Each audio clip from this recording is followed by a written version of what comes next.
तारापूरच्या या किल्ल्याबद्दल ऐकल्यानंतर तुम्हाला तो गोपाळगडवाला जो मणियार होता ना, तो चांगला माणूस वाटायला लागेल. कारण त्या मणियारने किल्ल्यावर आंब्याची बाग तरी लावली होती, परंतु तारापूरच्या या किल्ल्यात चक्क रिसॉर्ट उघडलंय.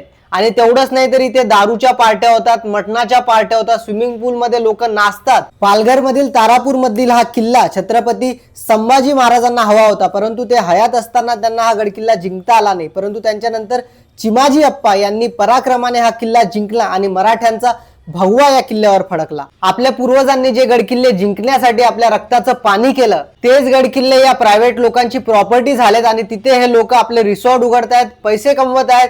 गोपाळगड प्रमाणे हा किल्ला देखील सध्या एका प्रायव्हेट व्यक्तीकडे आहे. चौगुले असं त्या व्यक्तींचं नाव आहे आणि राज्य सरकारला अद्यापही हा गडकिल्ला स्वतःला मिळवता आलेला नाही. म्हणजे विचार करा, जेव्हा शेतकऱ्यांची जमीन घ्यायची असते तेव्हा त्यांच्या छाताड्यावर पाय देऊन सरकार जमिनी घेतं. शेतकरी रडतात, आंदोलनं करतात, तरी सरकार त्या जमिनी त्यांच्याकडून बळकावतं. परंतु महाराजांचे गडकिल्ले जे आपल्या इतिहासाचं स्मरण करतात, इतिहासाचं दर्शन दाखवतात, ते गडकिल्ले राज्य सरकारला स्वतःकडे घेता आलेले नाही अद्याप तरी. तुम्हाला काय वाटतं, सरकारनं काय करायला हवं? परत सर्वेक्षण करून असे जे गडकिल्ले प्रायव्हेट लोकांकडे गेलेले आहेत ते परत घ्यावेत का? आणि तुमच्या जिल्ह्यातही असा एखादा गडकिल्ला असेल जो प्रायव्हेट व्यक्तीकडे गेला आहे, ते कमेंट मध्ये सांगा. आणि व्हिडिओ आवडला असेल तर लाईक, शेअर आणि फॉलो जरूर करा.